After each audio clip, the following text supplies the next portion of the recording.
All right, good evening. One more from the home office, your Pratte Pack. You know, I'm all about business, and of course, every single Sunday from 9 to 11, Jim Meredith and company, Heffron Tillotson, Your Money and You. Now, tomorrow, Belinda Schlagenhop and Ray Valentine will be hosting, but of course, we'll have Jamie Meredith and the Ask the Advisor segment coming up after the news at 10 o'clock.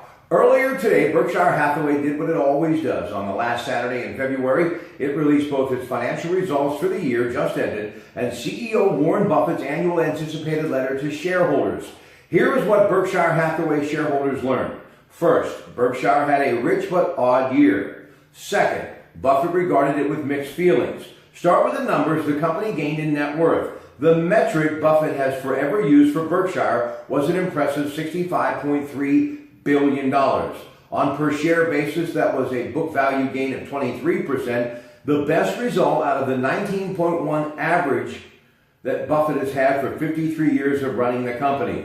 Proceeds to the Buffett appraisal of what happened. The $65 billion is real, he wrote, rest assured of that. But he disclosed with some obvious regret on the $36 billion of that total came from Berkshire's operations. The remaining $29 billion, he explained, was delivered to the U.S. in December when Congress rewrote the U.S. tax code, the Tax Cut and Jobs Act. But the biggest contributor to the $29 billion windfall by far was Berkshire's huge unrealized gains on stocks, a net figure of more than $10 billion at year end, and a tax item that goes with them.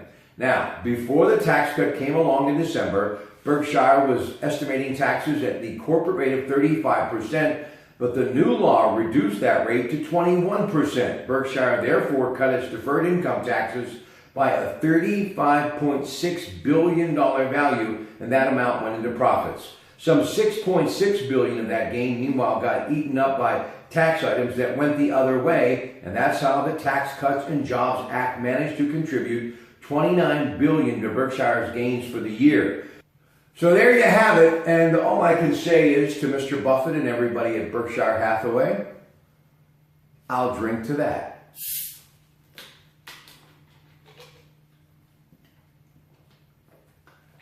All right, folks, until tomorrow morning at 5 a.m., have yourself a great night. And remember, every single Sunday, for everything that is business and the bulls and bears on Wall Street, no one does it better than Heffron Tillotson, and you can find out more about what they do at heffron.com. Good night.